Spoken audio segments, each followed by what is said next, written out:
ಹರಿ ಓಂ.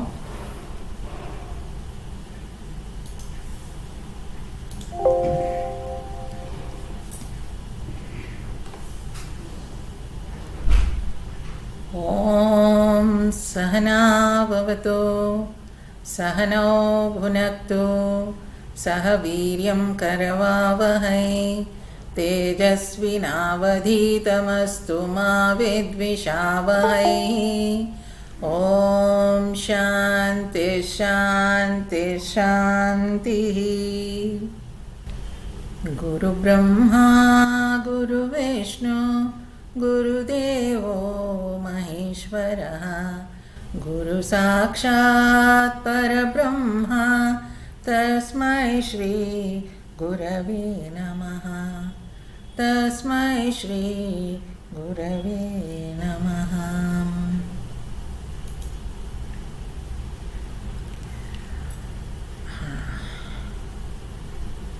Rashmi M ಬ್ರಹ್ಮ ಹೇಳ್ತೀಯಮ್ಮ?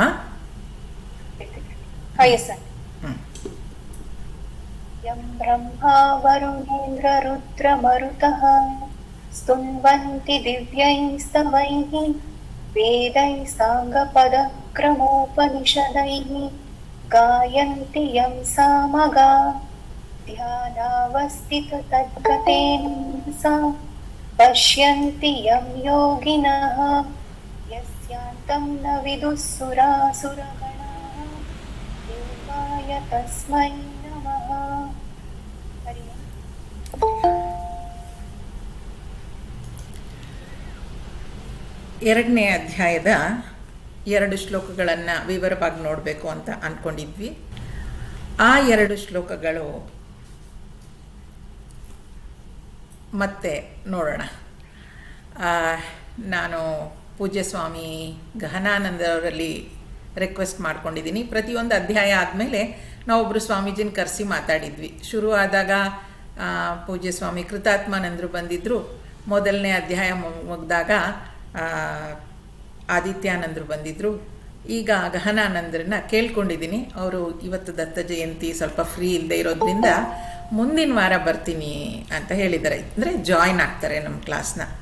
ಅವರಿಗೆ ಆ 2 ಶ್ಲೋಕಗಳನ್ನು ವಿವರಿಸಲಿಕ್ಕೆ ಹೇಳಿದ್ದೀನಿ. ಸ್ಥಿತಪ್ರಜ್ಞನ ಲಕ್ಷಣಗಳು ಮತ್ತು ಬ್ರಾಹ್ಮಿ ಸ್ಥಿತಿ ಆ ಸ್ವಾಮೀಜಿಯವರು ಹೇಳೋದ್ರಿಂದ ನಾವು 3ನೇ ಅಧ್ಯಾಯದ ಬಗ್ಗೆ ವಿಚಾರ ಮಾಡೋಣ. 3ನೇ ಅಧ್ಯಾಯ ಭಗವದ್ಗೀತೆಯಲ್ಲಿ ಕರ್ಮಯೋಗ. ಈ ಕರ್ಮಯೋಗ ಅಧ್ಯಾಯ ಪ್ರಾರಂಭ ಮಾಡಲಿಕ್ಕೆ ಮುಂಚೆ ಕರ್ಮದ ಬಗ್ಗೆ ಸ್ವಲ್ಪ ವಿಚಾರಗಳನ್ನು ತಿಳ್ಕೊಳ್ಳೋಣ. ಕರ್ಮ ಸಿದ್ಧಾಂತದ ಬಗ್ಗೆ ತಿಳ್ಕೊಳ್ಳೋಣ. ಕರ್ಮ ಅಂದರೆ ಏನು, ಆ ಕರ್ಮ ಜೀವನದಲ್ಲಿ ನಮಗೆ ಹೇಗೆ ಪ್ರಭಾವವನ್ನು ಬೀರುತ್ತೆ, ಇದನ್ನೆಲ್ಲ ಸ್ವಲ್ಪ ವಿಚಾರ ಮಾಡೋಣ. 2ನೇ ಅಧ್ಯಾಯದಲ್ಲಿ ನಾವು 13ನೇ ಶ್ಲೋಕ ನಾವು ಏನು ನೋಡಿದ್ವಿ, ದೇಹಿನೋಸ್ಮಿನ್ ಯಥಾ ದೇಹೇ ಕೌಮಾರಂ ಯೌವನಂ ಜರಾ ತಥಾ ದೇಹಾಂತರ ಪ್ರಾಪ್ತಿ ಧೀರಸ್ತತ್ರ ನ ಮುಹ್ಯತಿ.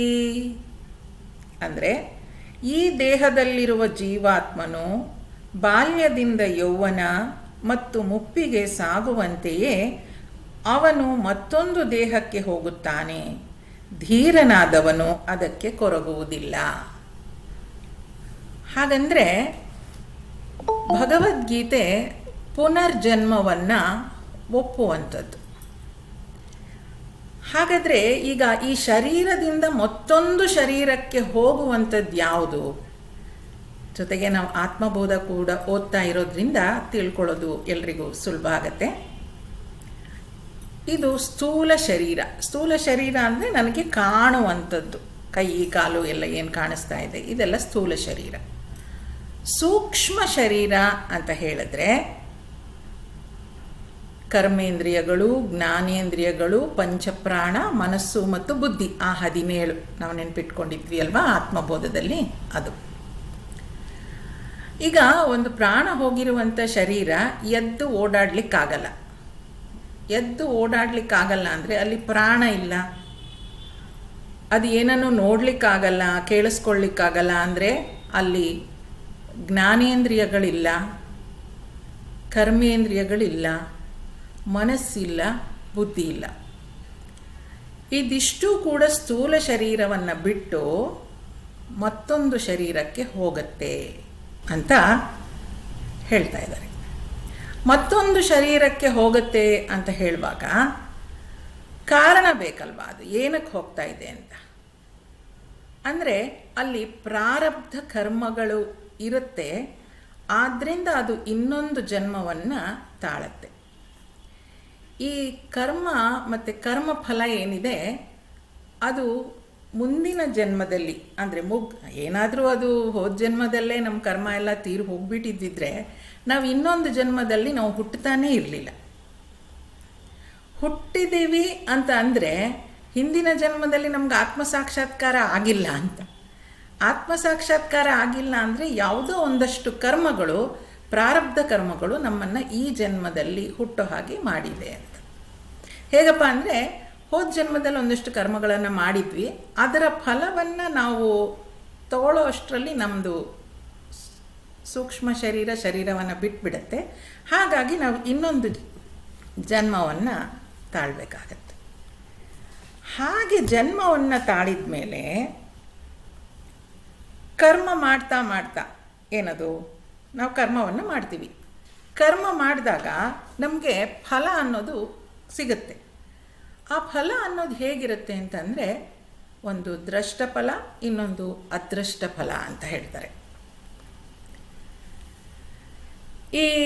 ಈಗ ನಾನೊಂದು ಬಸ್ ಹತ್ತಬೇಕು, ರೋಡ್ ಕ್ರಾಸ್ ಮಾಡಿ ನಾನು ಬಸ್ ಹತ್ತಲಿಕ್ಕೆ ಹೋಗ್ತಾ ಇದ್ದೀನಿ. ಆ ರೋಡ್ ಕ್ರಾಸ್ ಮಾಡಿ ಬಸ್ ಹತ್ತಿ ನಾನು ಆಫೀಸಿಗೆ ಹೋಗ್ತೀನಿ, ಅದು ನನ್ನ ಕರ್ಮ ಮಾಡಬೇಕಾಗಿರೋದು. ನನ್ನ ಅಂದರೆ ಆ ರೋಡಿಂದ ಈ ಕಡೆ ನಿಂತಿದ್ದೀನಿ, ಬಸ್ ಕಾಣಿಸ್ತಾ ಇದೆ, ನಾನು ಕ್ರಾಸ್ ಮಾಡಿ ಹೋಗಬೇಕು, ಅದು ನಾನು ಕರ್ಮ ಅಂದ್ಕೊಂಡು ಅಲ್ಲಿ ನಿಂತಿದ್ದೀನಿ, ನನ್ನ ಕೆಲಸ ಅದು. ಅದನ್ನು ಮಾಡಿದ್ರೆ ನಾನು ದೃಷ್ಟ ಕರ್ಮ ಅಂದರೆ ನನಗೆ ಕಾಣಿಸ್ತಾ ಇದೆ, ಅದು ನಾನು ಮಾಡೋದೇನು ಮುಂದೆ ಆಗೋದೇನು ಅಷ್ಟು ಗೊತ್ತಾಗತ್ತೆ. ಆದರೆ ಅಷ್ಟರಲ್ಲೇನಾಗುತ್ತೆ, ಆ ರೋಡ್ ಕ್ರಾಸ್ ಮಾಡಿ ನಾನು ಹೋಗಬೇಕು ಅನ್ನೋ ಅಷ್ಟರಲ್ಲಿ ಆ ಬಸ್ ಪಾಸ್ ಆಗಿಬಿಡ್ಬೋದು. ಅಥವಾ ನಾನು ರೋಡ್ ಇನ್ನೇನು ಕ್ರಾಸ್ ಮಾಡಬೇಕು ಅಂತ ಅನ್ನುವಾಗ ನನ್ನ ಫ್ರೆಂಡ್ ಯಾರೋ ಕಾರಲ್ಲಿ ಬಂದು ನನ್ನನ್ನು ಪಿಕಪ್ ಮಾಡ್ಕೊಂಡು ಹೋಗ್ಬೋದು. ಇಲ್ಲ, ನಾನು ರೋಡ್ ಕ್ರಾಸ್ ಮಾಡ್ತಾ ಇದ್ದೀನಿ, ಯಾವುದೋ ಒಂದು ಲಾರಿ ಬಂದು ಹೊಡೆದು ನಾನು ಹಾಸ್ಪಿಟಲ್ಗೆ ಅಡ್ಮಿಟ್ ಆಗ್ಬೋದು. ಇದು ಸುಮ್ಮನೆ ಯೋಚನೆ ಮಾಡಿ ಹೇಳ್ತಾ ಇರೋದು. ಇವೆಲ್ಲ ಆದರೆ ನನ್ನ ದೃಷ್ಟ ಕರ್ಮ ಯಾವುದು, ನಾನು ನೋಡಿದ ಕರ್ಮ ಯಾವುದು, ನಾನು ರೋಡ್ ಕ್ರಾಸ್ ಮಾಡಿ ಬಸ್ ಹಿಡಿದು ಹೋಗೋದು ದೃಷ್ಟ ಕರ್ಮ. ಅದೃಷ್ಟ ಅಂದರೆ ಅದೃಷ್ಟ ಅಲ್ಲ ಹೇಳ್ತಾ ಇರೋದು, ಅದೃಷ್ಟ ಅಂದರೆ ಕಾಣದೇ ಇರೋವಂಥದ್ದು. ನಾವು ಮಾಡೋ ಕೆಲಸದಲ್ಲಿ ಅದೃಷ್ಟ ಕರ್ಮಗಳೊಂದಷ್ಟಿರುತ್ತೆ. ಈ ಥರದ್ದು ಯಾವುದು, ನಾ ಕ್ರಾಸ್ ಮಾಡೋ ಅಷ್ಟರಲ್ಲಿ ಬಸ್ ಪಾಸ್ ಆಗೋಯ್ತು, ಅಥವಾ ನಾನು ಇನ್ನೇನು ಹೋಗ್ತಿದ್ದೀನಿ ಅನ್ನುವಾಗ ನನ್ನ ಫ್ರೆಂಡ್ ಕಾರಲ್ಲಿ ಹೋಗ್ತಾ ಇದ್ದರೆ ಬಾ ಅಂತ ಕರ್ಕೊಂಡು ಹೋದರು. ಇನ್ನೊಂದು ನಾನು ಹೋಗ್ತಾ ಇದ್ದೆ, ಒಂದು ಲಾರಿ ಬಂದು ಹೊಡೀತು. ಇವೆಲ್ಲ ಅದೃಷ್ಟ ಕರ್ಮ. ಅಂದರೆ ಏನು ಬೇಕಾದರೂ ಆಗ್ಬೋದು. ಕರ್ಮ ಮಾಡುವಾಗ ಕರ್ಮಣ್ಯವಾಧಿಕಾರಸ್ಥೆ ಓದುವಾಗ ನಾವು ಅದನ್ನೇ ಓದಿದ್ದು, ಏನು ಕರ್ಮ ಮಾಡೋದ್ರಲ್ಲಿ ಮಾತ್ರ ನನಗೆ ಅಧಿಕಾರ ಇದೆ, ಫಲದಲ್ಲಲ್ಲ ಅಂತ. ಹಾಗಾದರೆ ಈ ಕರ್ಮದಲ್ಲಿ ಫಲ ಬರ್ತಾ ಇರೋದು ಏನು? ನನ್ನ ಫ್ರೆಂಡ್ ಬಂದು ಕರ್ಕೊಂಡು ಹೋದ್ರ ಅದು ಪುಣ್ಯದಿಂದ ಆಗಿರುವಂತಹ ಫಲ. ಅದು ಬಂದು ಒಂದು ಲಾರಿ ಹೊಡಿತಾ ಪಾಪ, ಹಿಂದಿನ ಜನ್ಮದಲ್ಲಿ ಯಾವುದೋ ಒಂದು ಪಾಪ ಮಾಡಿದ್ರದ್ದು ಇಲ್ಲಿ ಅದು ವ್ಯಕ್ತ ಆಯಿತು, ಮ್ಯಾನಿಫೆಸ್ಟ್ ಆಯಿತು, ಫ್ರಕ್ಟಿಫೈ ಆಯಿತು ಅಂತ ಹೇಳ್ತಾರೆ, ಅದು ನನಗೆ ಸಿಕ್ತು. ಹಾಗಾಗಿ ಈ ಕರ್ಮದ ಲೆಕ್ಕ ಯಾರೂ ಹಾಕೋಕ್ಕೆ ಆಗಲ್ಲ. ನಾನು ಈ ಕೆಲಸ ಮಾಡಿದ್ರೆ ಇದೇ ಫಲ ಬರುತ್ತೆ ಅಂತ ಯಾರೂ ಇದುವರೆಗೂ ಹೇಳೋಕ್ಕಾಗಿಲ್ಲ, ಮುಂದೆನೂ ಹೇಳೋಕ್ಕಾಗಲ್ಲ. ಯಾಕಂದರೆ ಜೀವನ 2, 2, 4 ಅಲ್ಲ. ಹಿಂದಿನ ಜನ್ಮದ ಕರ್ಮದ ಫಲ ಈ ಜನ್ಮದಲ್ಲಿ ಅದು ನಮಗೆ ಫಲ ಕೊಡ್ತಾ ಇದೆ ಅಂದರೆ ಅದು ಎಷ್ಟೋ ಜನ್ಮದ ಹಿಂದಿನ ಫಲ ಎಲ್ಲ ಇವಾಗ ಸಿಗ್ತಾ ಹೋಗುತ್ತೆ. ಈ ದೃಷ್ಟ ಫಲ ಏನಿದೆ ನಾವು ಊಹಿಸಿದಾಗಿರುತ್ತೆ. ಈ ಅದೃಷ್ಟ ಫಲವನ್ನು ಯಾರೂ ಊಹಿಸ್ಲಿಕ್ಕಾಗಲ್ಲ. ಹೇಗೆ ಅಂತಂದರೆ ನೋಡಿ, ಒಂದು ತಂದೆ ತಾಯಿ ಇರ್ತಾರೆ, ಆರೋಗ್ಯವಾಗಿರ್ತಾರೆ ಅವರು, ಅಜ್ಜ ಅಜ್ಜಿ ಅವರ ಅಪ್ಪ ಅಮ್ಮ ಎಲ್ಲರೂ ಆರೋಗ್ಯವಾಗಿರ್ತಾರೆ. ಅವರಿಗೆ ಒಂದು ಸ್ಪಾಸ್ಟಿಕ್ ಮಗು ಹುಟ್ಟುತ್ತೆ, ಮೆಂಟಲಿ ಫಿಸಿಕಲಿ ರಿಟಾರ್ಡೆಡ್ ಮಗು ಹುಟ್ಟುತ್ತೆ. ನೀವು ಸೈನ್ಸನ್ನು ನೋಡ್ತಾ ಹೋದರೆ ಒಂದು ಡಾಕ್ಟರ್ ಹೇಳ್ಬೋದು, ಜೀನ್ಸು ಕ್ರೋಮೋಸೋಮ್ಸು ಏನೆಲ್ಲ ಚೆಕ್ ಮಾಡಿದರೂ ಕೂಡ ಅಪ್ಪ ಅಮ್ಮ ಚೆನ್ನಾಗಿದ್ದಾರೆ, ಅವರಪ್ಪ ಅಮ್ಮ ಚೆನ್ನಾಗಿದ್ದಾರೆ, ಅವರಪ್ಪ ಅಮ್ಮ ಚೆನ್ನಾಗಿದ್ದಾರೆ, ಆದರೂ ಕೂಡ ಮಗು ಹೀಗೆ ಹುಟ್ಟಿದೆ ಅನ್ನೋದಕ್ಕೆ ನಮಗೆ ಉತ್ತರ ಸಿಗೋದು ಕರ್ಮ ಸಿದ್ಧಾಂತದಲ್ಲಿ. ಈ ಕರ್ಮ ಸಿದ್ಧಾಂತ ತಿಳ್ಕೊಳ್ಳೋದ್ರಿಂದ ಏನಾಗುತ್ತೆ, ಆಗ ಆ ಸಿಚುಯೇಷನ್ನ ಎದುರಿಸಲಿಕ್ಕೆ ನಮಗೆ ಧೈರ್ಯ ಬರುತ್ತೆ. ಈ ದೃಷ್ಟಫಲ ಮತ್ತು ಅದೃಷ್ಟ ಫಲ ಏನಿದೆ, ಇದು ಪಾಪ ಪುಣ್ಯದಿಂದ ಆಗಿರುವಂಥದ್ದು. ಈಗ ಇನ್ನೊಂದು ಶಬ್ದ ನಾವು ಉಪಯೋಗಿಸ್ತೀವಿ, ಏನಂತ? ಸಂಚಿತ ಕರ್ಮ ಅಂತ. ಸಂಚಿತ ಕರ್ಮ ಅಂದರೆ ಎಷ್ಟೋ ಜನ್ಮಗಳಿಂದ ಸೇರ್ಕೊಂಡು ಬಂದಿರುವಂತಹ ಒಂದಷ್ಟು ಕರ್ಮ ಗಂಟಿದೆ ನಮ್ಮದು. ಅದರಲ್ಲಿ ಎಷ್ಟೋ ಸ್ವಲ್ಪ ಕರ್ಮ ಅನ್ನುವಂಥದ್ದು, ಆ ಸಂಚಿತ ಕರ್ಮ ಅನ್ನೋದು ಸ್ಟೋರ್ಡ್ ಕರ್ಮ. ಅದು ಸಂಚಿತ ಕರ್ಮ, ನಾವು ಪಾಪ ಪುಣ್ಯ ಮಾಡಿದ್ದೆಲ್ಲ ಸೇರಿಕೊಂಡಿದೆ ಎಷ್ಟೋ ಜನ್ಮಗಳದ್ದು. ಅದರಲ್ಲಿ ಸ್ವಲ್ಪ ಕರ್ಮಗಳು ಮಾತ್ರ ಈ ಜನ್ಮದಲ್ಲಿ ನನಗೆ ಜೀವನ ನಡೆಸಲಿಕ್ಕೆ ಅದು ತಯಾರಾಗಿ ಬಂದಿದೆ. ಅದನ್ನು ಪ್ರಾರಬ್ಧ ಕರ್ಮ ಅಂತ ಹೇಳ್ತೀವಿ. ಆ ಪ್ರಾರಬ್ಧ ಕರ್ಮ ಸಂಚಿತ ಕರ್ಮದಿಂದ ಸ್ವಲ್ಪ ಅಷ್ಟೇ ಬಂದಿದೆ, ಅಷ್ಟು ಬಂದಿಲ್ಲ. ಹಾಗಾಗಿ ಈ ಪ್ರಾರಬ್ಧ ಕರ್ಮ ನನಗೆ ಈ ಜನ್ಮದಲ್ಲಿ ಜೀವನ ಮಾಡಲಿಕ್ಕೆ ಅವಕಾಶ ಮಾಡಿಕೊಟ್ಟಿದೆ. ಈ ಪ್ರಾರಬ್ಧ ಕರ್ಮ ಮಾಡ್ತಾ ಮಾಡ್ತಾ ಮಾಡ್ತಾ ಅಂದರೆ ಹಿಂದಿನ ಜನ್ಮದ ಕರ್ಮ ಅದಿಲ್ಲಿ ಬಂದಿದೆ, ನಾನು ಅದನ್ನು ಮಾಡಿ ಮುಗಿಸ್ಬೇಕು, ಅದು ಹಾಗೆ ಹೋಗ್ಲಿಕ್ಕೆ ಸಾಧ್ಯನೇ ಇಲ್ಲ. ಆ ಪ್ರಾರಬ್ಧ ಕರ್ಮ ಮಾಡ್ತಾ ಇರುವಾಗ ಅದು ಹೋದ ಜನ್ಮದಿಂದ ಬಂದಿರೋದು ಪ್ರಾರಬ್ಧ ಕರ್ಮ. ಈಗಲೂ ಕೂಡ ನಾನೇನೋ ಒಂದು ಸ್ವಲ್ಪ ಕೆಲಸಗಳು ಮಾಡ್ತೀನಿ, ಅದನ್ನು ಆಗಾಮಿ ಕರ್ಮ ಅಂತ ಹೇಳ್ತಾರೆ. ಈ ಆಗಾಮಿ ಕರ್ಮ ಮಾಡ್ತಾ ಇರುವಾಗ ಅದರಿಂದನೂ ಪಾಪ ಪುಣ್ಯ ಸೃಷ್ಟಿಯಾಗತ್ತೆ. ಆಗಾಮಿ ಕರ್ಮದಿಂದ ಸೃಷ್ಟಿಯಾಗುವಂಥ ಪಾಪ ಪುಣ್ಯ ಏನಿದೆ, ಅದು ತಕ್ಷಣ ಇದೇ ಜನ್ಮದಲ್ಲಿ ಸಿಗ್ಬೋದು. ಅಂದರೆ ನಾನು ಈ ಜನ್ಮದಲ್ಲಿ ಮಾಡಿರೋ ಹೊಸ ಕರ್ಮಗಳದು, ಈ ಜನ್ಮದಲ್ಲೇ ಅದರ ಫಲ ನಾನು ಅನುಭವಿಸ್ಬಿಡ್ಬೋದು. ಇಲ್ಲ ಅಂದರೆ ಅದರ ಫಲ ಪಾಪ ಪುಣ್ಯ ಏನು ಬರ್ತಾ ಇದೆ ಅದು ಮತ್ತೊಂದು ಹೋಗಿ ಸಂಚಿತ ಕರ್ಮಕ್ಕೂ ಸೇರ್ಕೊಳ್ಬೋದು. ಆ ಸಂಚಿತ ಕರ್ಮಕ್ಕೂ ಸೇರ್ಕೊಳ್ಬಹುದು. ನಾನೀಗ ಮನುಷ್ಯನಾಗಿ ಹುಟ್ಟಿದ್ದೀನಿ ಅಂತ ಅಂದರೆ, ಈಗ ಸಂಚಿತ ಕರ್ಮ ಅಂದ ಕೂಡಲೇ ಪಾಪ ಪುಣ್ಯ ಅಷ್ಟೇ ಸ್ಟೋರ್, ಯಾವೆಷ್ಟೋ ಇನ್ಫೈನೈಟ್ ಜನ್ಮಗಳದ್ದು ಅಂತ ಹೇಳ್ತಾರೆ. ಅಷ್ಟು ಪಾಪ ಪುಣ್ಯ, ಬರೀ ಪುಣ್ಯನೇ ನನಗೆ ಅನುಭವಿಸುವಂಥ ಸ್ಥಿತಿ ಬಂದಿದ್ದರೆ ನಾನು ಈ ಭೂಮಿಯಲ್ಲಿ ಇರ್ತಾ ಇರಲಿಲ್ಲ, ಸ್ವರ್ಗದಲ್ಲಿರ್ತಾ ಇದ್ದೆ. ಯಾಕೆ? ಆ ಪುಣ್ಯ ಅಷ್ಟು ಖರ್ಚಾದ ಮೇಲೆ, ಭಗವದ್ಗೀತೆಯಲ್ಲೇ ಒಂದು ಶ್ಲೋಕದಲ್ಲಿ ಬರುತ್ತೆ ಮುಂದೆ, ಆ ಪುಣ್ಯ ಅಷ್ಟು ಖರ್ಚಾದ ಮೇಲೆ ಮತ್ತೆ ನಾನು ಭೂಲೋಕಕ್ಕೆ ಬರ್ತೀನಿ ಅಂತ. ಒಂದು ಪಕ್ಷ ಬರೀ ಪಾಪನೇ ನಾನು ಅನುಭವಿಸ್ಬೇಕು ಅನ್ನೋದು ನನ್ನ ಹಣೆಯಲ್ಲಿ ಬರ್ತಿದ್ರೆ, ಆ ಪಾಪನ ಅನುಭವಿಸ್ಲಿಕ್ಕೆ ನಾನು ನರಕದಲ್ಲಿ ಇರ್ತಾ ಇದ್ದೆ. ಹಾಗಾದರೆ ಈ ಭೂಮಿಯಲ್ಲಿ ಹುಟ್ಟಿದ್ದೀನಿ ಅಂತಂದರೆ ಪಾಪ ಮತ್ತು ಪುಣ್ಯ ಎರಡೂ ಕೂಡ 50-50% ಇರುತ್ತೆ. ಬರೀ ಅದರಿಂದ ನೋಡ್ಕೊಳ್ಳಿ, ಯಾರೂ ಸಂಪೂರ್ಣ ಸಂತೋಷವಾಗಿರೋರು ಈ ಭೂಮಿಯಲ್ಲಿ ಇಲ್ಲವೇ ಇಲ್ಲ ಕರ್ಮ ಸಿದ್ಧಾಂತದ ಪ್ರಕಾರ. ಯಾಕೆ? ಸಂಪೂರ್ಣವಾಗಿ ಅವ್ರು ಸಂತೋಷವಾಗಿರ್ತಿದ್ರು ಅಂದರೆ ಸ್ವರ್ಗದಲ್ಲಿರ್ತಾ ಇದ್ರು, ಸಂಪೂರ್ಣವಾಗಿ ದುಃಖಿಗಳಾಗಿರ್ತಿದ್ರು ಅಂದರೆ ಅವ್ರು ನರಕದಲ್ಲಿರ್ತಾ ಇದ್ರು. ಪ್ರಾರಬ್ಧ ಕರ್ಮ ಅವರನ್ನು ಭೂಲೋಕಕ್ಕೆ ತಂದಿದೆ ಅಂತ ಅಂದರೆ ಪಾಪ ಪುಣ್ಯ ಎರಡು ಅರ್ಧ ಅರ್ಧ ಅನುಭವಿಸುವ ಹಾಗೆ. ಈ ಅರ್ಧ ಅರ್ಧ ಇರಬಹುದು ಅಥವಾ ಆಚೀಚೆ ಸ್ವಲ್ಪ ಆಗ್ಬೋದು. ಒಬ್ರಿಗೆ 40%, 60%, ಸ್ವಲ್ಪ ಹೆಚ್ಚು ಕಡಿಮೆ. ಇದು ಪ್ರಾರಬ್ಧ ಕರ್ಮ. ಆದರೆ ಆಗಾಮಿ ಕರ್ಮದಲ್ಲಿ ನಾನು ಕರ್ಮ ಮಾಡ್ತಾ ಹೋಗ್ತೀನಲ್ವಾ, ಅಂದರೆ ಫ್ರೆಶ್ ಆಗಿ ಈ ಜನ್ಮದಲ್ಲಿ ಮಾಡುವ ಪುಣ್ಯ ಪಾಪಗಳು, ಈ ಜನ್ಮದಲ್ಲಿ ನಾನು ಹೊಸದಾಗಿ ನಾನಾಗಿ ರೂಢಿಸ್ಕೊಳ್ಳೋ ಹೊಸ ಕರ್ಮಗಳು ನನಗೆ ಪುಣ್ಯನೂ ಕೊಡ್ಬೋದು, ಪಾಪನೂ ಕೊಡ್ಬೋದು. ಹಾಗಾಗಿ ಏನಾಗುತ್ತೆ, ನಾನು ಒಳ್ಳೆ ಕೆಲಸಗಳು ಮಾಡಿದರೆ ಈ ಜನ್ಮದಲ್ಲಿ ನಾನು ಮಾಡಿದ ಕೆಲಸಕ್ಕೆ ಸಿಕ್ಕಿದ ಪುಣ್ಯ ಪ್ರಾರಬ್ಧ ಕರ್ಮಕ್ಕೆ ಅಂತ ಇಟ್ಟಿದ್ದ ಪುಣ್ಯ ಪಾಪಕ್ಕೆ ಸೇರಿಕೊಂಡು ನಾನು ಹೆಚ್ಚು ಸಂತೋಷವಾಗೂ ಇರಬಹುದು. ಇಲ್ಲ ಕೆಟ್ಟ ಕೆಲಸಗಳನ್ನು ಮಾಡ್ತಾ ನಾನು ನನ್ನ ಜೀವನವನ್ನು ಅಧೋಗತಿಗೂ ತಳ್ಕೊಳ್ಬೋದು. ಆದ್ದರಿಂದ ಪ್ರಾರಬ್ಧ ಕರ್ಮ ಇದೆ, ಅದನ್ನು ನಾನು ಅನುಭವಿಸ್ಬಿಡ್ತೀನಿ, ಸ್ವಪ್ರಯತ್ನ ಅದೆಲ್ಲ ಏನು ಮಾಡೋದು ಬೇಕಾಗಿಲ್ಲ, ಆ ಥರ ಎಲ್ಲ ಅಂದ್ಕೊಳ್ಳೋ ಹಾಗಿಲ್ಲ. ಯಾವಾಗಲೂ ಈಗ ಅದೇ ಎಕ್ಸಾಂಪಲ್ ತಗೊಂಡ್ರೆ ನೋಡಿ, ಏನಂತ, ನಾನು ಬಸ್ ಹಿಡಿಲಿಕ್ಕೆ ರೋಡ್ ಕ್ರಾಸ್ ಮಾಡ್ತಾ ಇದ್ದೀನಿ. ಆ ರೋಡ್ ಕ್ರಾಸ್ ಮಾಡಬೇಕಾದ್ರೆ ನಾನು ಹೇಳಿದ 3 ರೀತಿಯ ಬೇರೆ ಬೇರೆ ಫಲಗಳು ಸಿಕ್ತು. ಅದನ್ನು ಏನಾದರೂ ನಾವು ಅನಲೈಸ್ ಮಾಡೋಕ್ಕೆ ಹೋದರೆ ಯಾಕೆ ಹಾಗಾಯಿತು? ನನ್ನ ಫ್ರೆಂಡ್ ಬಂದು ಹತ್ತಿಸ್ಕೊಂಡು ಹೋದ್ಲು ನನ್ನ ಕಾರಲ್ಲಿ, ಯಾಕೆ ಹಾಗಾಯಿತು? ಬೈ ಚಾನ್ಸ್ ಇರ್ಬೋದು ಅಂತ ಹೇಳ್ಬೋದು. ಇಲ್ಲ, ಅದು ಬರೆದಿಟ್ಟಿತ್ತು, ಅವಳು ಕರ್ಕೊಂಡು ಹೋಗಬೇಕು ಅಂತ, ಅದಕ್ಕೆ ಕರ್ಕೊಂಡು ಹೋದ್ಲು ಅಂತಲೂ ಅಂದ್ಕೊಳ್ಬೋದು. ಇಲ್ಲ, ಅದು ನನ್ನ ಎಫರ್ಟ್ಸ್ ಅಂತಲೂ ಅಂದ್ಕೊಳ್ಬೋದು. ಏನಂತ, ನಾನು ಯಾವಾಗಲೂ ಅವಳಿಗೆ ಸಹಾಯ ಮಾಡಿದ್ದೆ, ಅವಳು ನನಗೆ ಇವಾಗ ಸಹಾಯ ಮಾಡ್ತಾ ಇದ್ದಾಳೆ, ನನ್ನ ಸ್ವಪ್ರಯತ್ನ ಅಂತ ಕೂಡ ಅಂದ್ಕೊಳ್ಬೋದು. ಏನೇ ಅಂದ್ಕೊಂಡ್ರೂ ಕೂಡ ಈ ಪ್ರಾರಬ್ಧ ಕರ್ಮ ಏನಿರುತ್ತೆ ಅಂದರೆ, ನಾನು ಕರ್ಮ ಇವಾಗ ಏನು ಮಾಡ್ತಾ ಇದ್ದೀನಿ, ಮತ್ತು ಆಗಾಮಿ ಕರ್ಮ, ಈಗ ಮಾಡ್ತಾ ಇರೋ ಕರ್ಮ, ಒಳ್ಳೆಯ ಕರ್ಮವನ್ನು ಮಾಡಿ ನಾನು ಈ ಜೀವನದ ದುಃಖವನ್ನು ಕಡಿಮೆ ಮಾಡ್ಕೊಳ್ಬೋದು, ಕೆಟ್ಟ ಕರ್ಮ ಮಾಡಿ ಈ ಜೀವನದ ದುಃಖವನ್ನು ಕೂಡ ಹೆಚ್ಚಿಸ್ಕೊಳ್ಬೋದು.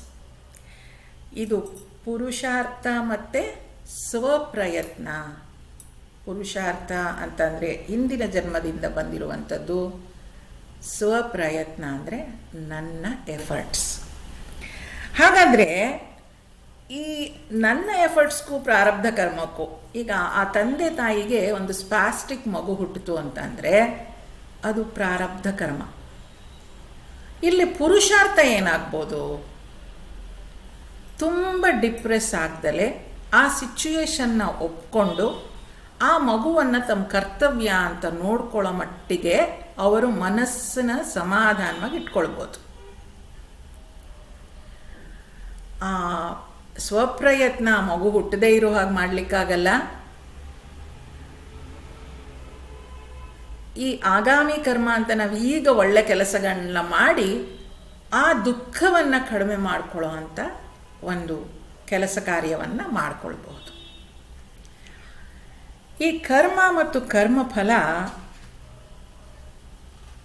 ಎಷ್ಟೇ ಲೆಕ್ಕಾಚಾರ ಹಾಕಿದ್ರು, ಎಷ್ಟೇ ಚಂದದಲ್ಲಿ ಅರ್ಥ ಮಾಡ್ಕೊಳ್ತೀನಿ ಅಂತ ಹೋದರೂ ಅದು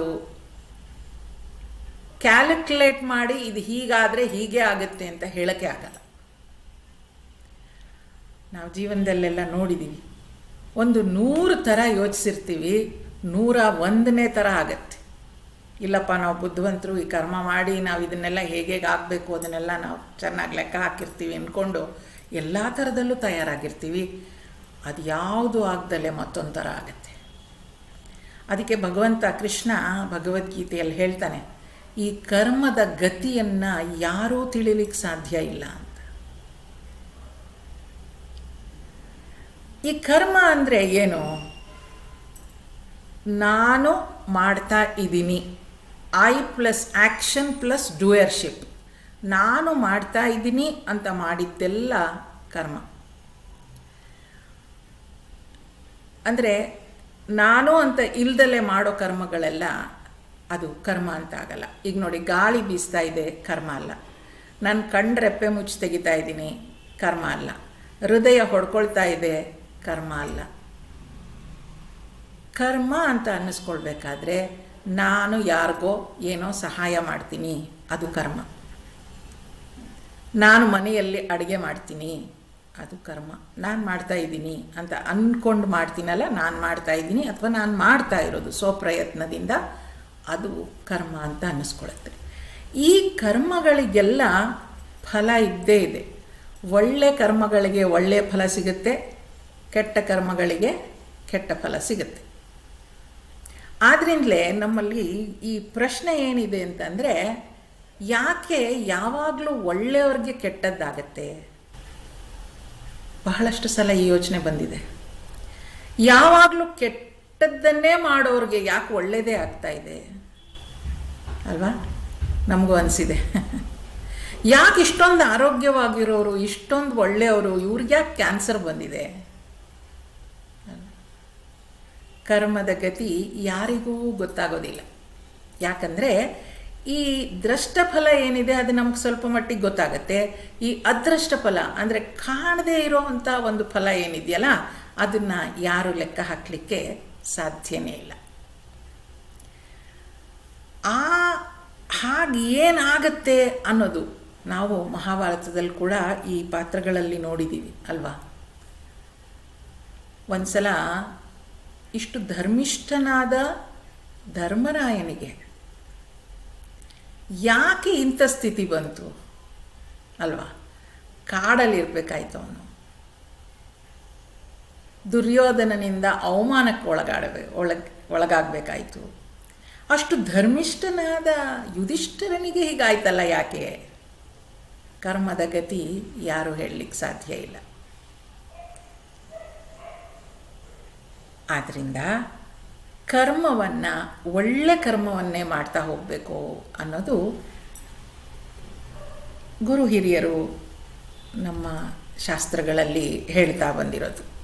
ಆ ಕರ್ಮವನ್ನು ಒಳ್ಳೆಯದು, ನಮಗೆ ಯಾವ ಕರ್ಮ ಪ್ರಾರಬ್ಧ ಕರ್ಮದಿಂದ ಬಂದಿದ್ದು, ಯಾವ ಕರ್ಮ ನಾನೇ ಮಾಡ್ತಿದ್ದೀನಿ ಅನ್ನೋದು ಡಿಸ್ಟಿಂಗ್ವಿಷ್ ಮಾಡೋಕ್ಕಾಗಲ್ಲ.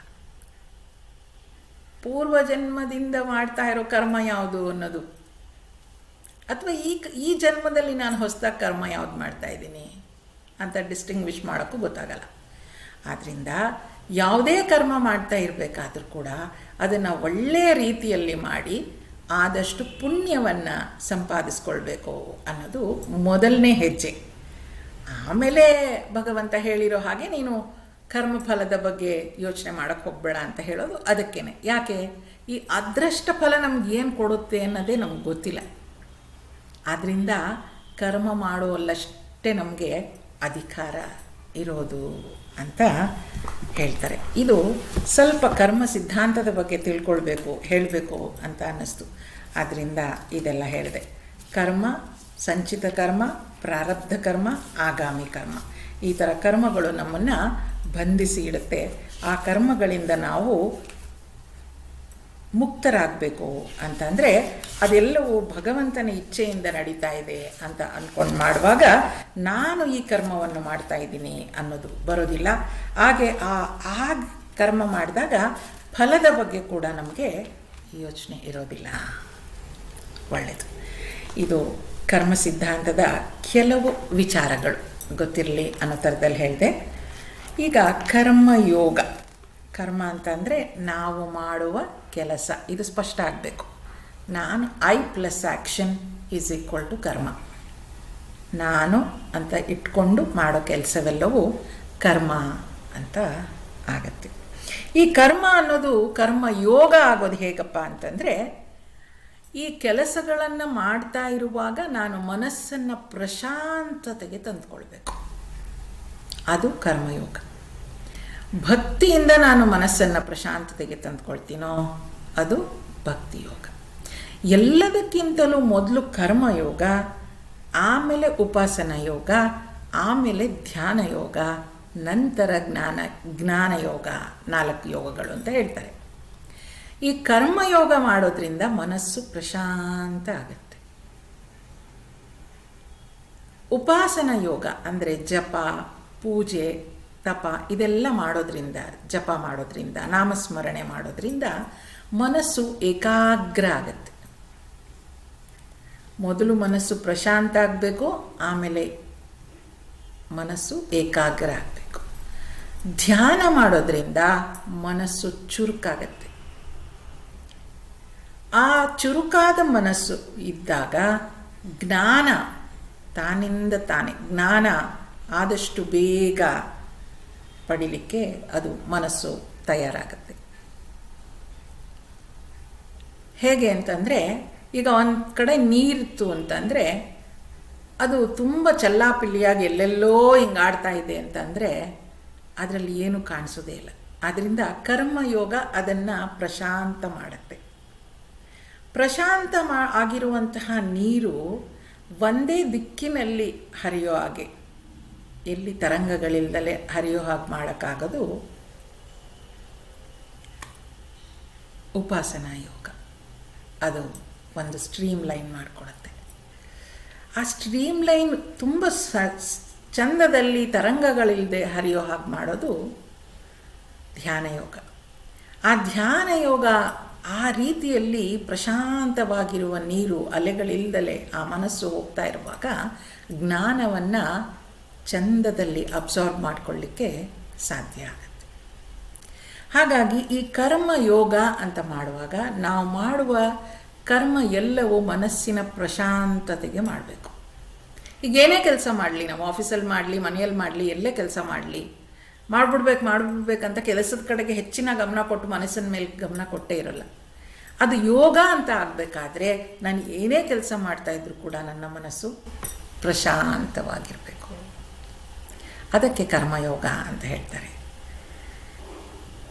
ಈಗ 3ನೇ ಅಧ್ಯಾಯ ಕರ್ಮಯೋಗ ಶ್ಲೋಕಗಳನ್ನು ನೋಡೋಣ. ಜಯಂತಿಯವ್ರ ಅರ್ಥ ಓದ್ತೀರಾ? ಹಾಂ, ಓಕೆ. ಅಥ ತೃತೀಯೋಧ್ಯಾಯಃ ಕರ್ಮಯೋಗಃ. ಅರ್ಜುನ ಉವಾಚ ಜ್ಯಾಯಸಿ ಚೇತ್ ಕರ್ಮಣಸ್ತೆ ಮತಾ ಬುದ್ಧಿರ್ಜನಾರ್ದನ ತತ್ಕಿಂ ಕರ್ಮಣಿ ಘೋರೆ ಮಾಂ ನಿಯೋಜಯಸಿ ಕೇಶವ ವ್ಯಾಮಿಶ್ರೇಣೇವ ವಾಕ್ಯೇನ ಬುದ್ಧಿಂ ಮೋಹಯಸೀವ ಮೇ ತದೇಕಂ ವದ ನಿಶ್ಚಿತ್ಯ ಯೇನ ಶ್ರೇಯೋಹಮಾಪ್ನುಯಾಂ.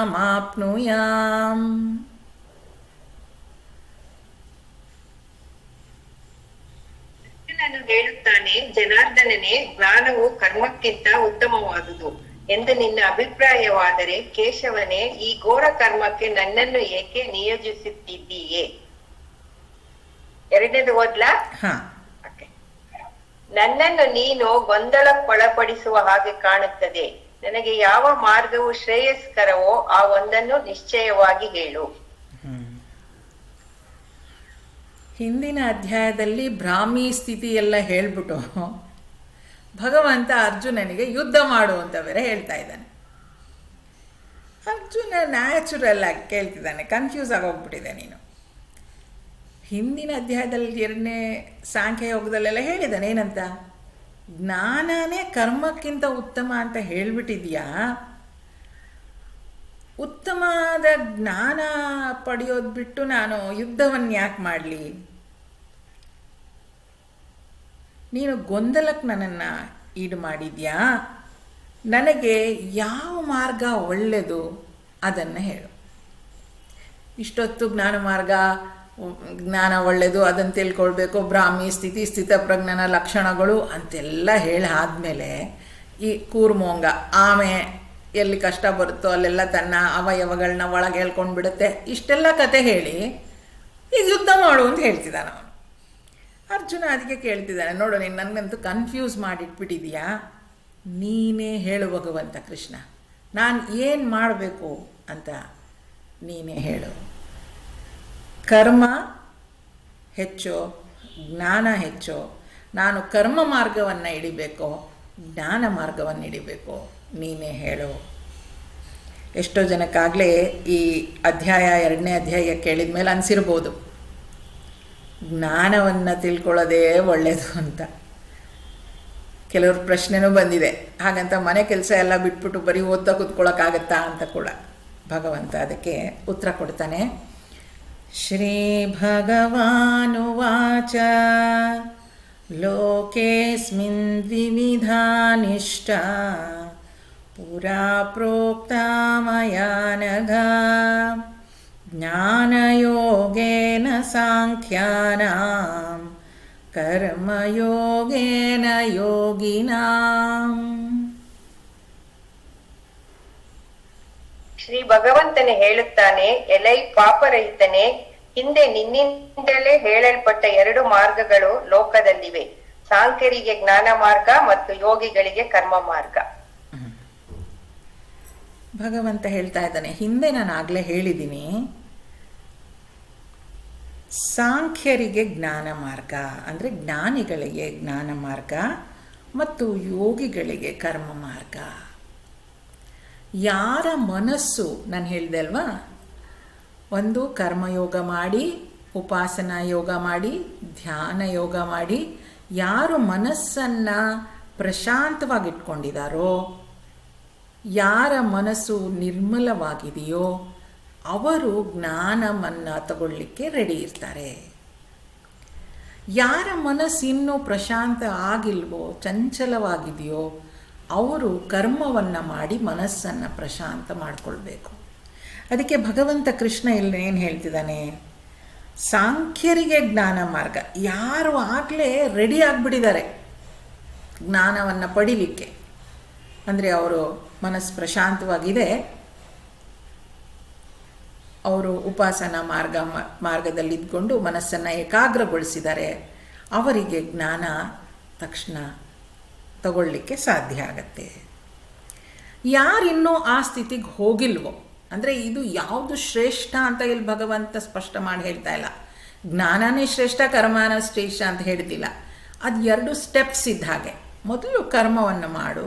ಕರ್ಮ ಯಾಕೆ ಮಾಡಬೇಕು? ಕರ್ಮ ಮಾಡಿ ಮನಸ್ಸು ಪ್ರಶಾಂತ ಆದರೆ ನೀನು ತಕ್ಷಣ ಜ್ಞಾನವನ್ನು ಪಡಿಲಿಕ್ಕೆ ರೆಡಿ ಆಗ್ಬೋದು. ಆದ್ದರಿಂದ ಯಾರು ಯೋಗಿಗಳೋ ಅವರು ಕರ್ಮವನ್ನು ಮಾಡಬೇಕು. ನ ಕರ್ಮಣಾಮನಾರಂಭಾತ್ ನೈಷ್ಕರ್ಮ್ಯಂ ಪುರುಷೋಷ್ಣುತೆ ನ ಚ ಸನ್ಯಸನಾದೇವ ಸಿದ್ಧಿಂ ಸಮಧಿಗಚ್ಚತಿ. ಕರ್ಮಗಳನ್ನು ಮಾಡುವುದಕ್ಕೆ ತೊಡಗದೇ ಇರುವುದರಿಂದ ಮನುಷ್ಯನಿಗೆ ನೈಷ್ಕರ್ಮ್ಯವು ದೊರಕುವುದಿಲ್ಲ, ಇಲ್ಲವೇ ಕೇವಲ ಕರ್ಮತ್ಯಾಗದಿಂದಲೂ ಅವನು ಪೂರ್ಣತೆಯನ್ನು ಪಡೆಯುವುದಿಲ್ಲ. ಈ ಅರ್ಜುನನ್ಗೇನು ಯುದ್ಧ ಬಿಟ್ಬಿಡೋದು, ಜ್ಞಾನ ಮಾರ್ಗಕ್ಕೆ ಹೋಗ್ಬಿಡ್ಬೇಕು ಅಂತ ಇಷ್ಟ ಪಾಪ ಅವನಿಗೆ. ಕೃಷ್ಣ ಅದಕ್ಕೆ ಹೇಳ್ತಾನೆ, ಅವನು ನೀನು ನೋಡು ಸನ್ಯಾಸಿ ಆಗ್ತೀನಿ ಹೋದಾಗೆಲ್ಲ 2 ಮದುವೆ ಮಾಡ್ಕೊಂಡು ಬಂದಿದೀಯಾ, ನಿನಗೆ ಅದೆಲ್ಲ ಇನ್ನೂ ಆಗೋದಿಲ್ಲ, ನೀನು ಕರ್ಮವನ್ನು ಮಾಡು ಅಂತ ಹೇಳ್ತಾ ಇದ್ದಾನೆ ಅವನಿಗೆ. ಏನೂ ಕೆಲಸ ಮಾಡಿದೆ ನಾನು ಸುಮ್ಮನೆ ಕೂತ್ಕೊಂಡ್ಬಿಡ್ತೀನಿ ಅಂತ ಅರ್ಜುನ ಸನ್ಯಾಸ ಮಾಡಲಿಕ್ಕೆ ಹೋದಾಗಲೂ ಅವನು ಮದುವೆ ಮಾಡಿಕೊಂಡೇ ಬಂದಿದ್ದು ಅಲ್ವಾ. ಹಾಗೆ ಸುಮ್ಮನೆ ಕೂತ್ಕೊಳ್ಳೋದ್ರಿಂದ ನೈಷ್ಕರ್ಮ್ಯ ಒದಗೋದಿಲ್ಲ. ನಮಗೂ ಅಷ್ಟೇ ನೋಡಿ, ನಾವು ಏನಾದರೂ ಇಷ್ಟೆಲ್ಲ ಕೂತ್ಕೊಂಡು ಧ್ಯಾನ ಮಾಡ್ತೀವಿ, ಹೆಚ್ಚೆಚ್ಚು ಏನದು ಜ್ಞಾನವನ್ನು ಪಡ್ಕೊಳ್ಳೋದಕ್ಕೆ ಇದನ್ನೆಲ್ಲ ವೇದ ಉಪನಿಷತ್ತುಗಳು ಓದ್ತಾ ಕೂತ್ಕೋತೀನಿ ಅಂತ ಏನಾದರೂ ಬಲವಂತವಾಗಿ ಕೆಲಸವನ್ನೆಲ್ಲ ಬಿಟ್ಟು ಕೂತ್ಕೊಂಡ್ರೆ ನಮ್ಗೆ ಅದೇ ಕಾಣಿಸ್ತಾ ಇರುತ್ತೆ. ಅಡುಗೆ ಮನೇಲಿ ಕೆಲಸ ಆಗಿಲ್ಲ, ಹಾಲಿಟ್ಟಿದ್ದೆ ಒಡೆದೋಯ್ತೋ ಏನೋ, ಮಕ್ಕಳು ಊಟ ಮಾಡಿದ್ರು ಇಲ್ವೋ, ಅವ್ರು ಯಾರೋ ಬರ್ತೀನಿ ಅಂದಿದ್ರು, ಅವ್ರಿಗೇನು ಅಡುಗೆ ಮಾಡಬೇಕು, ಉಪನಿಷತ್ತು ಒಳಗೆ ತಲೆ ಹೋಗ್ಲಿಕ್ಕೆ ಸಾಧ್ಯನೇ ಇಲ್ಲ, ಬರೀ ಅದೇ ಇರುತ್ತೆ. ಹೌದಾ? ಅದಕ್ಕೆ ಈ ಕರ್ಮಗಳನ್ನೆಲ್ಲ ಬಿಟ್ಟು ಮಾಡೋದನ್ನು ಬಿಟ್ಬಿಟ್ಟು ಮನುಷ್ಯ ನೈಷ್ಕರ್ಮ ಹೊಂದೋದಿಲ್ಲ. ಅಂದರೆ ಯಾರು ಈಗ ಸಾಂಖ್ಯ ಅಂತ ಹೇಳುವಾಗ ಅವನು ಜ್ಞಾನಿ, ಅವನು ತನ್ನ ಎಲ್ಲ ಕೆಲಸವನ್ನು ಮುಗಿಸಿ ಮನಸ್ಸು ಪ್ರಶಾಂತವಾಗಿಟ್ಕೊಂಡು ಜ್ಞಾನವನ್ನು ಪಡೀಲಿಕ್ಕೆ ತಯಾರಾಗಿದ್ದಾನೆ. ಅವನು ಆ ಥರ ಏನೂ ಕೆಲಸ ಮಾಡದೆ ಜ್ಞಾನ ಪಡೀಲಿಕ್ಕೆ ಕೂತಿದ್ದಾನಲ್ಲ, ನಾವು ಯಾಕೆ ಕೂತ್ಕೊಳ್ಬಾರ್ದು ಅಂತ ಕೂತ್ಕೊಂಡ್ರೆ ಅದು ಸಾಧ್ಯ ಇಲ್ಲ ಅಂತ ಹೇಳ್ತಾ ಇರೋದು. ನೈಷ್ಕರ್ಮ್ಯವು ನೋಡಿ, ಯಾವುದೇ ಕೆಲಸ ಕರ್ಮಗಳನ್ನು ಮಾಡುವುದಕ್ಕೆ ತೊಡಗದೇ ಇರುವುದರಿಂದ ಮನುಷ್ಯನಿಗೆ ನೈಷ್ಕರ್ಮ್ಯವು ದೊರೆಯುವುದಿಲ್ಲ. ಅಂದರೆ ನಾನು ಕೆಲಸ ಮಾಡಲ್ಲ ಅಂದರೂ ಕೂಡ ಹಿಂದಿನ ಅಧ್ಯಾಯದಲ್ಲಿ ನೋಡ್ಬೇಕು, ಅದರ ರಸ ಇರುತ್ತೆ ನಮಗೆ. ರಸ ಅಂತಂದರೆ ಅಯ್ಯೋ ನಾನು ಮಾಡಬೇಕಾಗಿತ್ತು, ನಾನು ಮಾಡದೇ ಬಿಟ್ಟಿದ್ದು ಸರಿ ಹೋಯ್ತೋ ಇಲ್ವೋ, ಈ ಥರ ಯೋಚನೆಗಳಿರುತ್ತೆ. ಇಲ್ಲವೇ ಕರ್ಮತ್ಯಾಗದಿಂದಲೂ ಅವನು ಪೂರ್ಣತೆಯನ್ನು ಪಡೆಯುವುದಿಲ್ಲ. ಕರ್ಮತ್ಯಾಗ ಅಂತಂದರೆ ನಾನೇ ಯಾಕೆ ಮಾಡಬೇಕು, ಬೇರೆಯವ್ರು ಯಾರಾದರೂ ಮಾಡಲಿ, ಬೇರೆಯವ್ರು ಮಾಡ್ಕೊಂಡು ಹೋಗ್ತಿದ್ದಾರೆ ಅಂದರೆ ನಾನು ಸುಮ್ಮನೆ ಇದ್ರೆ ಆಗುತ್ತಲ್ಲ ಅಂತ ಆ ಥರ ಕರ್ಮವನ್ನು ಬಿಟ್ಬಿಡೋದು, ತ್ಯಾಗ ಮಾಡೋದು, ಅದರಿಂದ ಕೂಡ ಅವನಿಗೆ ಈ ನೈಷ್ಕರ್ಮ್ಯ ದೊರೆಯಲ್ಲ. ಅಂದರೆ ಅವನು ಸಾಂಖ್ಯ ಜ್ಞಾನವನ್ನು ಪಡೀಲಿಕ್ಕೆ ತಯಾರಾಗಿರೋದಿಲ್ಲ. ಆದ್ದರಿಂದ ಅವನು ಕರ್ಮವನ್ನು ಮಾಡಬೇಕು. ನ ಹಿ ಕಶ್ಚಿತ್ ಕ್ಷಣಮಪಿ ಜಾತು ತಿಷ್ಠತ್ಯ ಕರ್ಮ ಕೃತ್ ಕಾರ್ಯತೆ ಯವಶಃ ಕರ್ಮ ಸರ್ವ ಪ್ರಕೃತಿಜೈರ್ಗುಣೈಃ. ಕರ್ಮ ಮಾಡದೆ ಒಂದು ಕ್ಷಣವೂ ಯಾರಿಗೂ ಇರಲಾಗದು. ಪ್ರಕೃತಿಯ ಗುಣಗಳಿಂದ ಪ್ರೇರಿತನಾಗಿ ಪ್ರತಿಯೊಬ್ಬನೂ ಅವಶ್ಯಕವಾಗಿ ಕರ್ಮ ಮಾಡಿಯೇ ಮಾಡುತ್ತಾನೆ. ಯಾರು ಕರ್ಮ ಮಾಡದೆ ಕೂತ್ಕೊಳ್ಳೋಕೆ ಆಗೋದೇ ಇಲ್ಲ. ಕರ್ಮ ಮಾಡ್ತಾನೆ ಇರ್ತೀವಿ. ಕರ್ಮ ಅಂದ್ರೇನು, ನಾನು ಮಾಡ್ತಾ ಇದ್ದೀನಿ ಅಂತ ಇಟ್ಕೊಂಡು ಮಾಡೋ ಆ್ಯಕ್ಷನ್ಸ್ ಎಲ್ಲ ಕರ್ಮ ಅಂತ ಅನ್ನಿಸ್ಕೊಳ್ಳುತ್ತೆ. ಪ್ರಕೃತಿಗೆ ಅನುಗುಣವಾಗಿ ಈಗ ನನ್ನನ್ನು ನಾನು ರಕ್ಷಿಸ್ಕೊಳ್ಬೇಕು ಅಂದರೂ ಕೂಡ ನಾನು ಕರ್ಮ ಮಾಡಬೇಕು ಅಲ್ವಾ. ಸುಮ್ಮನೆ ಕೂತಿರ್ತೀನಿ ಅಥವಾ ಮಲಗಿರ್ತೀನಿ ಅಂತ ಅಂದರೆ ಶರೀರ ಒಪ್ಕೊಳ್ಳಲ್ಲ. ಅದು ನಾನು ಕೆಲಸ ಮಾಡಬೇಕು. ಈಗ ಆಹಾರ ನನಗೆ ಬೇಕು ಅಂದರೆ ನಾನು ದುಡಿಬೇಕು. ನಾನು ದುಡಿಬೇಕು ಅಂದರೆ ಹೊರಗಡೆ ಎದ್ದು ಹೋಗಿ ಎಲ್ಲೋ ಕೆಲಸ ಮಾಡಬೇಕು. ಆವಾಗಷ್ಟೇ ನನಗೆ ಊಟ ಮಾಡಲಿಕ್ಕೆ, ತಿಂಡಿ ತಿನ್ನಲಿಕ್ಕೆ ಎಲ್ಲ ಸಿಗುತ್ತೆ ಹಣ. ಅಥವಾ ನನ್ನನ್ನು ನಾನು ರಕ್ಷಿಸ್ಕೊಳ್ಳೋದಕ್ಕಾದರೂ ಕರ್ಮ ಮಾಡಲೇಬೇಕು. ಕರ್ಮ ಮಾಡ್ತಾನೇ ಇರಬೇಕು. ಕರ್ಮ ಮಾಡದೇ ಇರೋದಕ್ಕೆ ಸಾಧ್ಯನೇ ಇಲ್ಲ ಅಲ್ವಾ. ಪ್ರಕೃತಿಯ ಗುಣಗಳಿಂದ ಪ್ರೇರಿತನಾಗಿ ಪ್ರತಿಯೊಬ್ಬನೂ ಅವಶ್ಯಕವಾಗಿ ಕರ್ಮ ಮಾಡಿಯೇ ಮಾಡುತ್ತಾನೆ. ಮನುಷ್ಯ ಸುಮ್ಮನೆ ಇರಲಿಕ್ಕೆ ಸಾಧ್ಯನೇ ಇಲ್ಲ. ಅವನ ಪ್ರಕೃತಿಗೆ ಅನುಗುಣವಾಗಿ, ಶರೀರ ಮನಸ್ಸು ಬುದ್ಧಿ ಅನುಗುಣವಾಗಿ ಏನೋ ಒಂದು ಕೆಲಸವನ್ನು ಅವನು ಮಾಡ್ತಾನೇ ಇರ್ತಾನೆ, ಮಾಡಲೇಬೇಕು. ಅವನೊಂದು ಕ್ಷಣ ಕೂಡ ಕೆಲಸ ಮಾಡದೆ ಇರೋದಕ್ಕಾಗಲ್ಲ. ಯಾಕೆ, ಅವನ ಪ್ರಕೃತಿ ಹಾಗೇ ಇದೆ. ಅದು ಆ ಸ್ವಭಾವ, ಪ್ರತಿಯೊಬ್ಬರ ಸ್ವಭಾವ ಹಾಗೇ ಇದೆ. ಈ ಕರ್ಮ ಮಾಡೋದ್ರಲ್ಲಿ ನಾವು ನೋಡಿದ್ರೆ, ನನ್ನ ಫ್ರೆಂಡ್ ತಾಯಿ ಒಬ್ಬರು 90 ವರ್ಷ ಅವ್ರಿಗೆ. ಆಗ ಅವರು ಆವಾಗಲೂ ಕೆಲಸ ಮಾಡಬೇಕು. ಹೇಳ್ತಾಳೆ ಅವಳು, ಬೇಡ ನೀವು ಮಾಡಬೇಡಿ, ನಾವು ಮಾಡಿಕೊಡ್ತೀವಿ ಅಂತಂದರೆ ಅವ್ರಿಗೆ ಪೆನ್ಷನ್ ಬರ್ತಾಯಿತ್ತು. ಅವರೇ ಹಾಲಿನ ಚೀಟಿ ಹಾಕಿ ಅವರೇ ಹಾಲು ತೊಗೊಂಡು ಅವರೇ ಹಾಲು ಕಾಯಿಸ್ಕೋಬೇಕು. ಪಾಪ ನನ್ನ ಫ್ರೆಂಡ್ ಆಫೀಸಿಗೆ ಬರೋ ಗಡಿಬಿಡಿ, ಬಿಡಿ ನಾವೆಲ್ಲ ಮಾಡಿಕೊಡ್ತೀವಿ, ನೀವು ಯಾಕೆ ಮಾಡಬೇಕು, ಅವರೇ ಕಾಯಿಸ್ಬೇಕು ಹಾಲನ್ನ. ಅಂದರೆ ಆ ಕರ್ಮ ಮಾಡೋದು ಎಷ್ಟು ಇದಾಗ್ಬಿಟ್ಟಿರುತ್ತೆ ಅಂತ ಅಂದರೆ ಬಿಡೋಕ್ಕಾಗಲ್ಲ. ನಾನು ಹೇಳಿದ್ನಲ್ವಾ, ಕರ್ಮತ್ಯಾಗ ಅಷ್ಟು ಸುಲಭ ಅಲ್ಲ. ಯಾರೋ ನಾವೇ ಮಾಡಬೇಕು ಕೆಲವು ಕೆಲಸಗಳನ್ನು. ಬೇರೆಯವ್ರು ಮಾಡಿದ್ರೆ ನಮ್ಗೆ ಒಪ್ಕೊಳ್ಳೋಕ್ಕಾಗೋದೇ ಇಲ್ಲ, ಬಿಡೋದು ಇಲ್ಲ. ಅವ್ರಿಗೆ ಮಾಡೋಕ್ಕೆ ಒಂದು ಟ್ರೈ ಆದರೂ ಮಾಡಲಿ, ಬೇಡ ಯಾವತ್ತಾದರೂ ಒಂದು ದಿನ ಬಿಡಿ, ಮನೇಲಿ ಒಂಚೂರು ನಾನು ಚಪಾತಿ ಮಾಡಿಕೊಡ್ತೀನಿ ಅಂತನೋ ಇನ್ನೇನೋ. ಆಮೇಲೆ ಯಾರು ಕ್ಲೀನ್ ಮಾಡೋದು, ಸಾಕಪ್ಪ ಸಾಕು, ನೀವು ಮಾಡೋದು ಬೇಡ, ನಾವು ಕ್ಲೀನ್ ಮಾಡ್ಕೊಳ್ಳೋದು ಬೇಡ. ಬಿಡೋದೇ ಇಲ್ಲ ನಾವು ಕರ್ಮನ. ಆ ಕರ್ಮ ಅಷ್ಟು ಸುಲಭವಾಗಿ ತ್ಯಾಗ ಮಾಡೋಕ್ಕಾಗಲ್ಲ. ಆದರೆ ಕೆಲಸ ಮಾಡಬೇಕು ಅನ್ನೋದು ತುಂಬ ಇರುತ್ತೆ. ಆ ಅಜ್ಜಿಗೆ ತಾನೇ ಕೆಲಸ ಮಾಡಬೇಕು, ಬಿಡ್ಲಿಕ್ಕೆ ಸಾಧ್ಯನೇ ಇಲ್ಲ. ಅವರು ಯಾರಿಗೂ ಒಂದು ಕ್ಷಣ ಅದು ಸ್ವಭಾವ, ಅದು ಬಂದುಬಿಟ್ಟಿದೆ. ನಮ್ಗಳಿಗೆ ಒಂದು ಸ್ವಲ್ಪ ಹೊತ್ತು ಕೂತಿದ್ರೆ ಯಾಕೋ ಸುಮ್ಮನೆ ಇದ್ದೀನಲ್ಲ, ಏನಾದರೂ ಮಾಡಬೇಕು ಅಂತ ಅನ್ಸೋಕ್ಕೆ ಶುರು ಆಗ್ಬಿಡುತ್ತೆ. ಏನಿವತ್ತು ನಾನೇನು ಮಾಡೇ ಇಲ್ಲ, ಇವತ್ತು ಏನು ಕೆಲಸನೇ ಮಾಡಿಲ್ಲ, ಒಂದಿನ ಆರಾಮಾಗಿರೋ ಮಾರಾಯ್ತೆ ಅಂತ ಹೇಳ್ತಾರೆ ಅವರು. ಇಲ್ಲ, ಏನು ಮಾಡೇ ಇಲ್ವಲ್ಲ, ಏನೋ ಹುಡ್ಕೊಳ್ಳೋದು, ಹಳೆ ಬೀರು ತೆಗೆದು ಶುರು ಮಾಡ್ಕೋತೀವಿ, ಎಲ್ಲರೂ ಮಾಡ್ತೀವಲ್ವ. ಒಂದು ಕ್ಷಣ ಕೂಡ ಸುಮ್ಮನೆ ಕೂತ್ಕೊಳ್ಳೋಕ್ಕಾಗೋದಿಲ್ಲ. ಅದಕ್ಕೆ ನಾವು ಒಂದು ಸಲ ಲೋನಾವಾಲಾದಲ್ಲಿ ಪೂಜ್ಯ ಸ್ವಾಮಿ ಅನುಭವಾನಂದ್ರದ್ದು ಒಂದು ಕ್ಯಾಂಪ್ ಇತ್ತು. ನಾನು ಸ್ವಲ್ಪ ದಿನ ಅಟೆಂಡ್ ಮಾಡೋಕ್ಕೆ ಹೋಗಿದ್ದೆ. ಅವರು ನಮಗೆ ಆ ಕ್ಲಾಸ್ ಟೈಮಲ್ಲಿ ನಮ್ಗೆ ಹೇಳಿದ್ರು, ಪ್ರತಿದಿನ ಒಂದು ಅರ್ಧ ಗಂಟೆನಾದರೂ ನೀವು ಸುಮ್ಮನೆ ಕೂತ್ಕೊಳ್ಳಿ ಅಂತ. ಏನೇನೋ ಓದಿ ಅಂತ ಹೇಳಲಿಲ್ಲ, ಪಂಚದಶಿ ಏನೇನೋ ಎಲ್ಲ ಮಾಡ್ತಾಯಿದ್ರು. ಧ್ಯಾನ ಮಾಡಿ, ಅದು ಮಾಡಿ, ಇದು ಮಾಡಿ, ತೋಟದಲ್ಲೋ ಕೆಲಸ ಮಾಡಿ, ನೀರು ಹಾಕಿ ಅಲ್ಲ, ಅರ್ಧ ಗಂಟೆ ಸುಮ್ಮನೆ ಕೂತ್ಕೊಳ್ಳೋದು ಕಲ್ತ್ಕೊಳ್ಳಿ ಅಂತ. ನಾನು ಆವಾಗಿಂದ ಶುರು ಮಾಡಿಕೊಂಡೆ, ಅರ್ಧ ಗಂಟೆನಾದರೂ ಸುಮ್ಮನೆ ಕೂತ್ಕೊಳ್ಳೋದು ಕಲ್ತ್ಕೊಳ್ಳೋಕ್ಕೆ.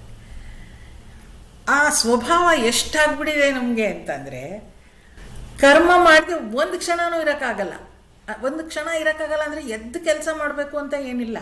ತಲೆ ಒಳಗೆ ಯೋಚನೆಗಳು ಮಾಡ್ತಾ ಇರ್ತೀವಲ್ಲ, ನಾನು ಅದು ಪ್ಲ್ಯಾನಿಂಗ್ ಶುರು ಆಗಿಬಿಟ್ಟಿರುತ್ತೆ ತಲೆ ಒಳಗೆ.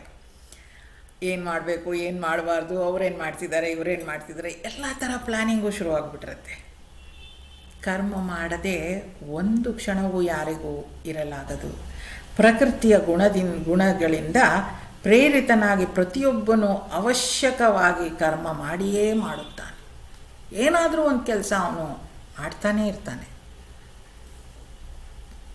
ನಮ್ಮನ್ನು ನಾವು ನೋಡಿಕೊಂಡ್ರು ಕೂಡ ಅಷ್ಟೇ, ಕೆಲಸ ಮಾಡ್ತಾನೇ ಇರ್ತೀವಿ. ಅದು ಮನುಷ್ಯನ ಸಹಜ ಗುಣಧರ್ಮ. ಆದ್ದರಿಂದ ಅವನು ಕೆಲಸವನ್ನು ಮಾಡ್ತಾನೆ. ಒಳ್ಳೆಯದು. ಅಲ್ಲಿಗೆ ನಾನು ಇವತ್ತು ನಿಲ್ಲಿಸಿರ್ತೇನೆ, ಮತ್ತೆ ಮುಂದುವರಿಸೋಣ.